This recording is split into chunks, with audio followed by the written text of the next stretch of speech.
各位同學，大家好，歡迎大家來到 HSK 5級考前輔導系列課。我們今天要學習的還是聽力的第2部分，其中的長對話，就是大家會聽到一長段對話，有2個人，一個男人，一個女人，他們2個會進行2到3個話輪的對話。聽完之後呢，你會再聽到一個問題，然後去選擇正確的答案。在之前我們已經學習過有關長對話不同的話題，對不對？大家還記得嗎？我們學過了什麼？我們說過了，日常生活還有工作交往這2個話題。今天呢，我們繼續來看一看，在 HSK 5級的考試當中，長對話部分還有哪些不同的話題呢？這些話題一般會用到什麼詞呢？好，我們帶着這樣的問題一起來看一看今天的課程內容吧。今天我們要學的第1個話題是關於學習和研究的。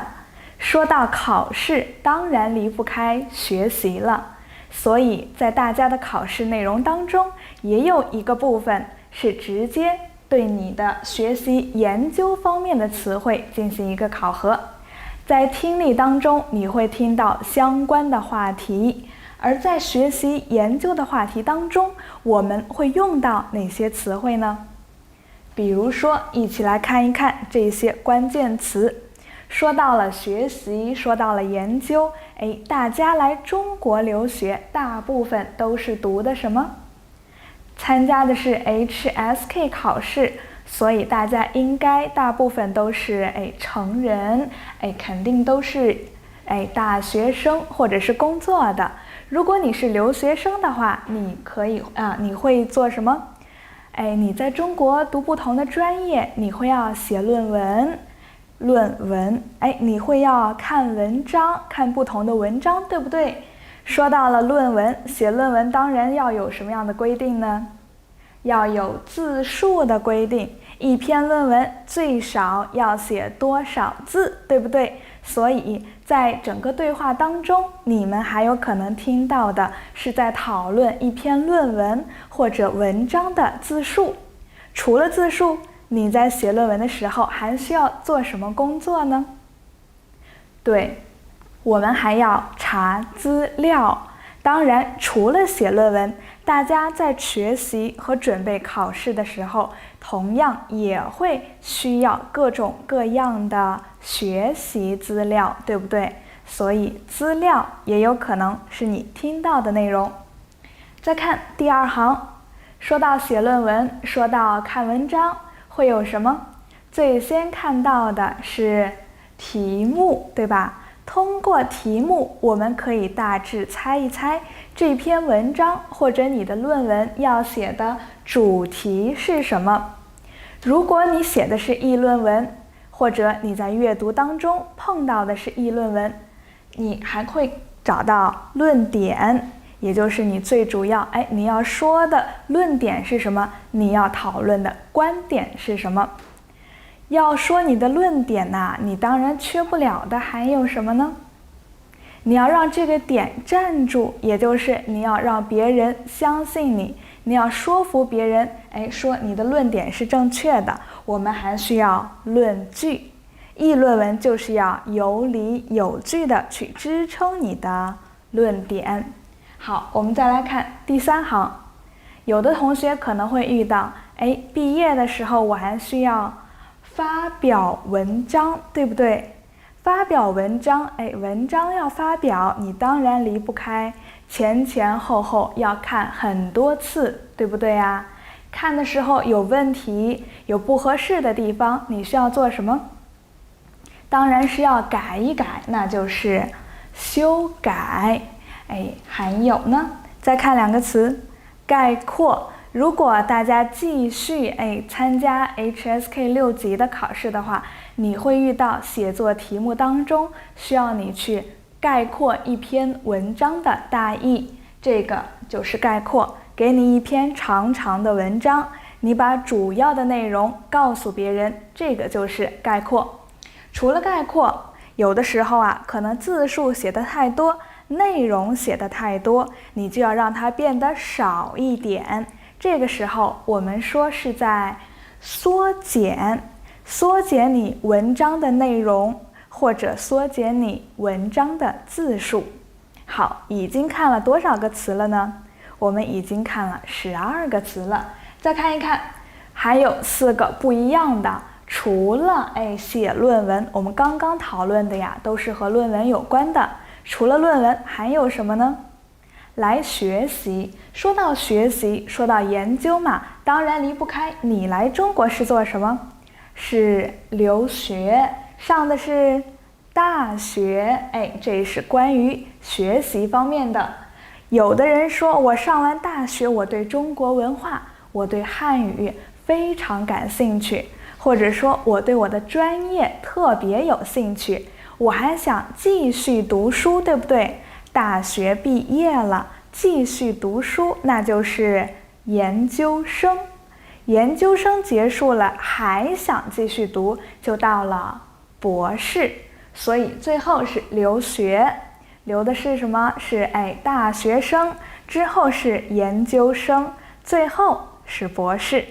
好，這些呢就是關於學習研究方面的詞彙，希望大家呀可以把它們記下來，至少呢要知道是什麼意思，對不對？看完了相關的詞彙，我們當然少不了的是什麼呀？是我們的練習部分。說到練習，還記得我們應該怎麼做聽力題嗎？在做聽力題的時候，首先大家應該要先看一看選項，通過選項來預測一下你可能聽到的是什麼內容，他提問的是什麼問題，對不对？好，我们一起來看一看今天第一道題目，非常簡單，沒有一個漢字，都是數字，有 A 3000 B 4000 C 5000 D 6000，後邊還有一個字。一看這個選項，我們知道它可能討論的是什麼。說到字數，對不對？字的數量一定是論文或者文章。你文章的字數寫了多少？你的論文寫了多少字，對不對？所以我們可以預測的是，你聽到的這個長對話很有可能是關於一篇文章或者論文的寫作的。關於論文和文章哪一方面呢？是說的題目、主題嗎？不對，因為看到的都是數字，所以應該是字數。在這裡，大家在聽的過程當中，應當注意的是什麼？應當關注的是什麼呢？對，就是2個人在對話當中說到的那個數字，一定要注意，很有可能那個數字就是你的答案。好，分析完選項，我們一起來檢驗一下，看一看我們的分析是不是正確的呢？是不是關於論文或者文章的字數呢？你需要注意的，注意听的是什麼呀？是數字。好，我們下面呢就一起來聽一聽這個對話。23，你的那篇論文怎麼樣了？編輯怎麼說的？他建議我把文章縮短到4000字，題目也要換一個。看來問題不是很大。大概什麼時候發表？定下來了嗎？可能下個月在第5期上。編輯建議將論文改為多少字？聽完了對話，問題問你什麼呢？編輯建議將論文縮短到多少字，對不對？所以和我們剛剛的預測是一樣的，說的就是字數，但是說的是字數，你聽到的數字是什麼呢？我們剛剛說了，看到這個預測的時候呢，就要注意，在聽的過程當中，一定要注意他們2個人說的那個數字。那你聽到的數字是不是只有一個？它的原話是什麼？他建議我把文章縮減到4000字。所以呀，我們整個對話雖然內容很多，不光說到了要縮短字數，還有要改一改題目，對不對？但是看到我們的選項，我們知道重點一定是那個數字，而你只聽到了一個數字，那就是4000字，所以我們的答案也就是 B 選項。好，看完了第一道題目，我們再來看一看第二道题目，也是關於學習研究的。這個和上一個不一樣的地方在哪裡呢？通過選項一起來看一看吧。我們的 A 選項是在讀博士， B 選項在北京工作， C 選項要出國留學， D 選項考上大学了。所以看完這4個選項 A、B、C、D， 你發現了什麼？你預測一下這段對話它可能說的是什麼呢？有博士，在北京工作，要出國留學，考上大學了。很有可能討論的是一個人，他現在怎麼樣？他的學習狀況是什麼？他是留學生、大學生、研究生、博士呢？還是已經畢業了，是工作的人呢？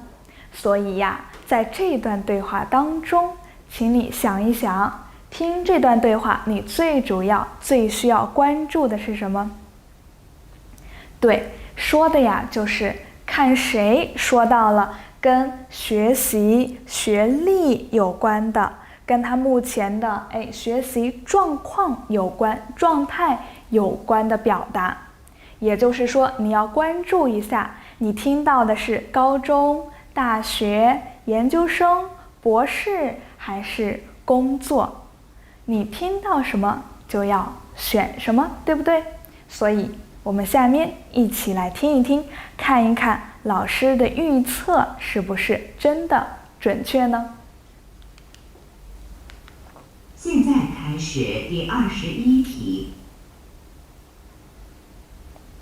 21，你兒子小兵今年不是高考嗎？考得怎麼樣？還不錯，已經被北京大學錄取了。是嗎？真了不起，恭喜你了。謝謝。關於小兵，可以知道什麼？問題來了，關於小兵可以知道什麼？你聽到了留學了嗎？大學、研究生還是博士呢？我們聽到了一個非常關鍵的詞，其他的可能不是那麼重要，最重要的是你在博士、工作、留學和大學當中聽到了哪個詞呢？我們聽到了大學，是不是？人家問，女的問了，你兒子小兵今年不是高考了嗎？考得怎麼樣？男的回答，還不錯，已經被北京大學錄取了。所以在這個長對話當中，女的問男的，他的兒子高考得怎麼樣？不知道大家了解不了解中國的高考呢？高考就是從高中你要上一所大學需要參加的一個考試，所有的高中生都要去參加高考。如果你考上了大學，被錄取了，你就可以去上大學，你就是大學生了。所以男的回答，已經被北京大學錄取了。這可是中國非常好的一所學校啊，北大。所以我們說他兒子小兵現在是怎麼樣啊？他是考上大學了，剛剛參加完高考，考的是北京大學，結果呢是已經被錄取了。錄取了就是說他可以去上大學了，所以他考的結果就是考上了。考上的是什麼？是大學。我們的答案就是 D 選項。這個就是關於學習研究方面的2個例子。以後大家在碰到學習研究話題的時候，通過選項就可以快速的做一個預測，你要聽的重點是什麼，然後帶着重點去聽他們2個人的長對話。好，看完了學習研究，我們今天呢還有第2個話題，也就是我們長对話當中最後一个常考的話題，關於問題解決方面的。在不管是學習還是生活當中，肯定會遇到一些問題，對不對？還有工作的過程當中也會遇到一些問題。那在 HSK 5級的考試當中，也非常喜歡考一考有關如何解決問題的話題。說到問題的解決，我們一般會說到哪些詞呢？比如說，我忘記什麼東西了。把這個東西你不知道把它放在哪裡了，你忘記了，找不到了，對不對？這就是一個問題，怎麼解決呢？就要去找一找，問一問別人，看有沒有看到你的東西，對不對？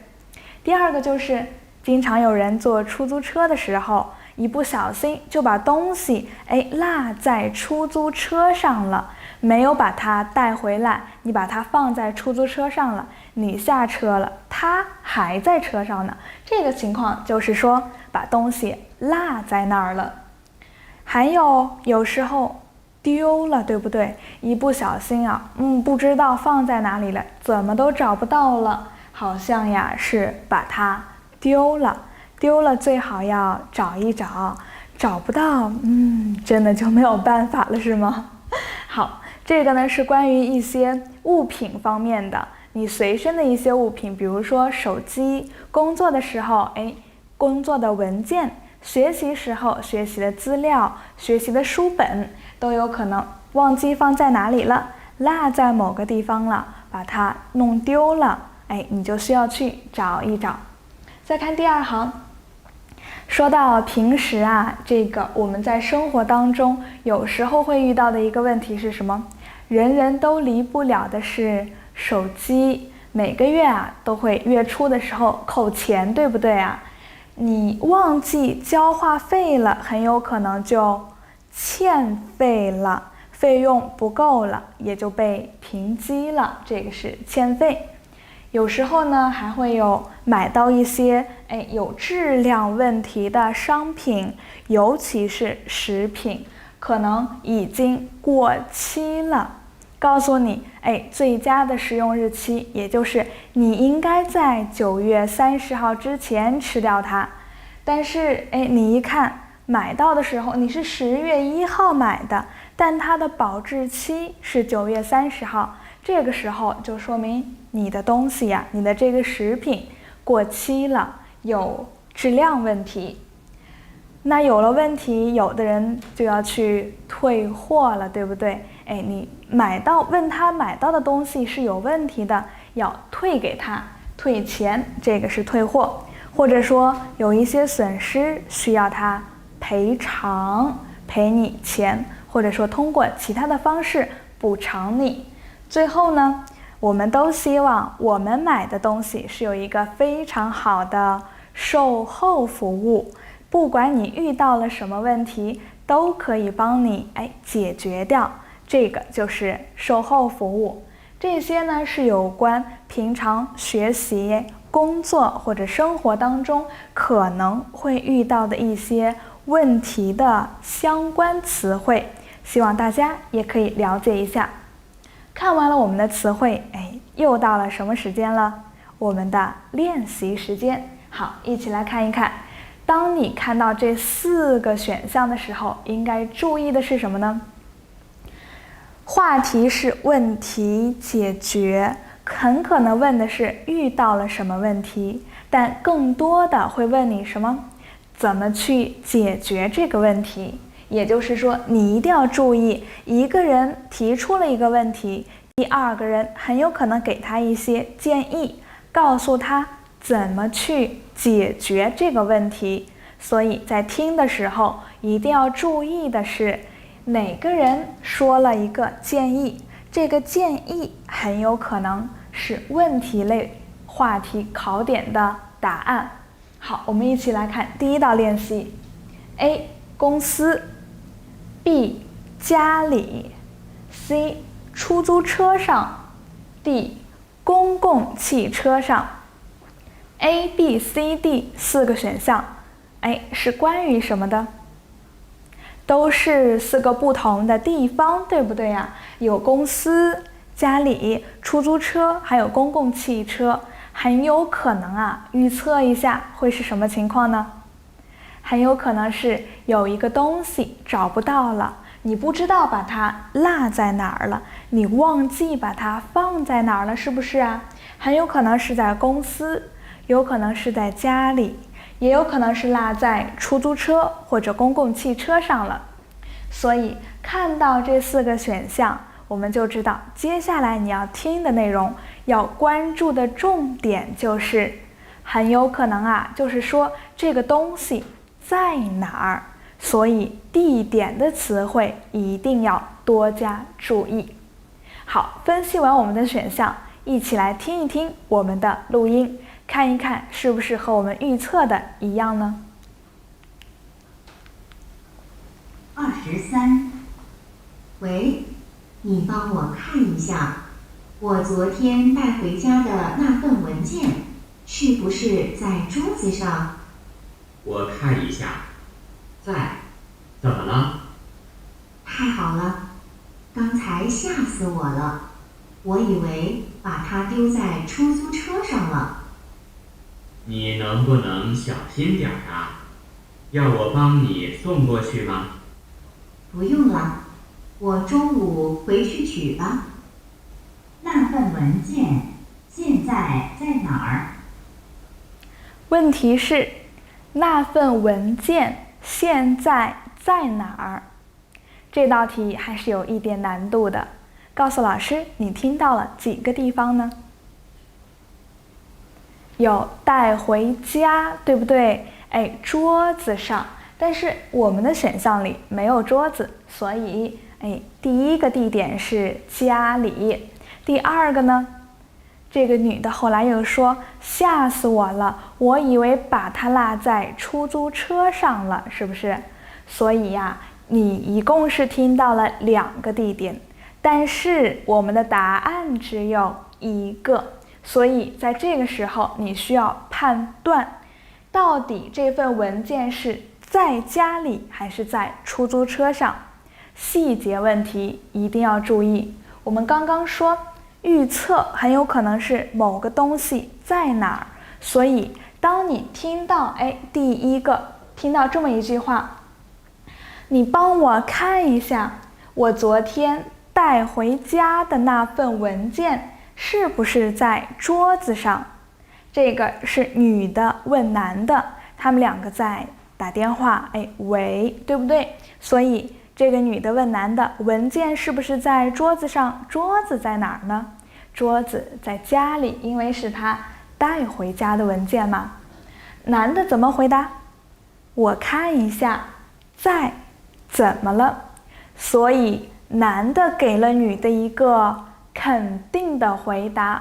我問你在不在家裡的桌子上，男的說在，所以告訴我們的文件，問題當中問你文件在哪兒呢？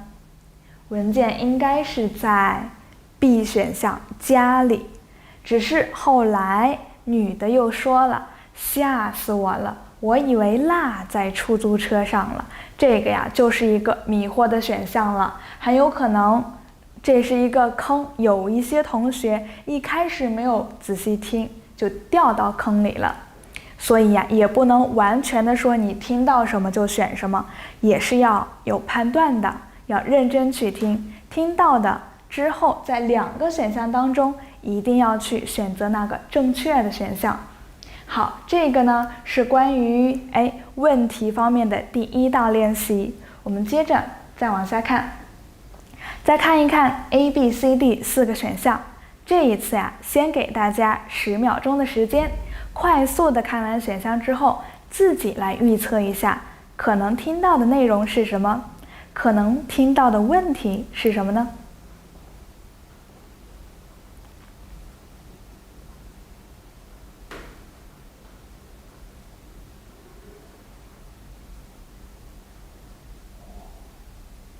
好，我們一起来看一看你想的和老師想的是不是一樣呢？先看選項 A 結婚 B 搬家 C 買汽車 D 裝修房子。 A、B、C、D 4個選項都是一個動作，所以很有可能問你的是他們在做什麼，要解決的這個問題是什麼呢？是搬家需要建議，還是說買汽車需要你建議一下我買什麼樣牌子的汽車好呢？或者說結婚了，告訴我建議一下我應該拍什麼樣的婚紗照啊，選擇什麼樣的日子，对不对？或者是装修房子，就是這4個不同的场景，你來去判斷一下，到底你需要解決的這個問題是發生在哪一個場景裡的呢？這個時候啊，我們還需要提醒大家一下，你有可能別人在給他建議的時候會用到一些的句型，聽到這個句型，你就可以快速的判斷這一定是一條建議。什麼句型呢？第一個，為什麼不？反問你為什麼不參加考試呢？也就是說，你應該參加考試。怎麼不和為什麼不，其實是一樣的，只是換了一個說法。你怎麼不去看書呢？就是說，你應該去看書，要考試了，不要玩手機了。第三個，直接告訴你去加上動詞的重疊形式，比如說去看看。去听听，就是說我應該去看一下，我應該去聽一聽講座，或者說去試試，我應該試一試。這個是第3個提出建議的句型。最後，試試看，對不對？有人說前邊說了一句話，告訴你去試試，去試試看，就是說也是告訴你一個建議。看完了這4個句型，我們再返回來聽一聽，看一看是不是真的用到了其中的一個句型，這個句型是不是幫助你快速的判斷出來，這個就是一條建議，很有可能就是考這一條的。好，下邊我們一起來聽一聽我們的聽力內容。27，房子裝修好了嗎？快好了。這幾天準備去買家具。窗簾選好了嗎？我知道有一家店的窗簾做得很不錯，你去看看。謝謝您，一會兒您把地址給我，我週末去看看。男的最近在忙什麼？問題是，男的最近在忙什麼？聽到對話，有結婚、搬家、買汽車和裝修4個動詞，你聽到了哪個動詞呢？房子裝修的怎麼樣了，對不對？聽到了裝修，後邊還聽到了一個提示，他去怎麼樣？有一家窗簾不錯，他要去看看，對不對？看的是窗簾。窗簾，結婚的時候會用嗎？有可能搬家、買汽車肯定不會。所以我們說通過後邊的提示，窗簾，還有一開始這個男的說女的問最近裝修的怎麼樣了，可以判斷我們的答案是什麼？是 D 選項，裝修房子。女的說房子装修好了嗎？男的回答，男的說，最近正在看窗簾。女的還提議了，我知道有一家店的窗簾很不錯，你去看看。建議男的裝修的時候要選窗簾了，建議他去看看那家的窗簾。最後男的說好，把地址發給我，我去看看。所以整個對話討論的是關於裝修。其實這道題比較簡單，因為4個動詞我們之前就判斷出來，很可能是考一個情景。什麼情景？你只聽到了一個，是不是？只聽到了裝修，所以我們的答案也是裝修房子。好，這是第2道題目。接着再來看第3道題目，還是關於問題解決類的。先看選項，通過選項一起來判斷一下你有可能听到的是哪一方面的內容。 A. 繫領帶， B. 戴手套， C. 換雙皮鞋， D. 穿黑襪子。都是關於身上穿的衣服，對不对？領帶、手套、皮鞋和襪子，所以是關於你的穿着的。那在接下來你聽的時候就要注意，所有的內容当中哪一個建議或者說哪一句話提到了你應該穿什麼，而最重要的關鍵詞就是你要去聽一聽穿的对象到底是領帶、手套、皮鞋還是襪子。好，帶着我們的預測一起來聽一聽這段對話。26，看我這身衣服怎麼樣？挺好的，很合身。你穿西裝顯得更精神了。不過什麼？你為什麼不打領帶？搭配上一條領帶就完美了。女的有什麼建議？問題是女的有什麼建議？剛剛說關鍵詞有4個，你要找你聽到的是哪一個，對不對？一個領帶，一個手套，一個皮鞋，還有一個襪子。你聽到了哪一個呢？你為什麼不打領帶？搭配上一條領帶就完美了。完美標誌啊，一個小插曲啊，一起來看。我們說你只聽到了領帶，說她在穿西裝，但是女的建議你為什麼不打領帶呢？意思就是說你應該為你的西装搭配一條領帶，有了這條領帶呀就完美了。所以女的建議是什麼？是要繫領帶，用了不同的动詞，在這裡領帶我們用繫這個動詞，所以答案也就是我們的 A 選項。好，這個就是關於今天我們聽力課的內容，把最後2個話題都跟大家一起分享了，以及如何去預測。看到這些選項，你要想一想，可能說的是什麼，問題是什麼，不同的話題可能會用到哪些詞彙，也都給大家說過了。今天一起來跟老師回想一下，我們說到了2個話題，一個是關於學習研究的，非常好。第二個呢？第2個是關於有問題了要解決的，所以是問題解決還有建議方面的。好，今天我們說聽完了這2個話題，我們4個常對話常考的話題就全部結束了。如果大家還有什麼問題呢，也記得去微信上給老師留言。我們今天的課程就到這裡，非常感謝大家的聽課。最後祝大家考試順利，下節課再見。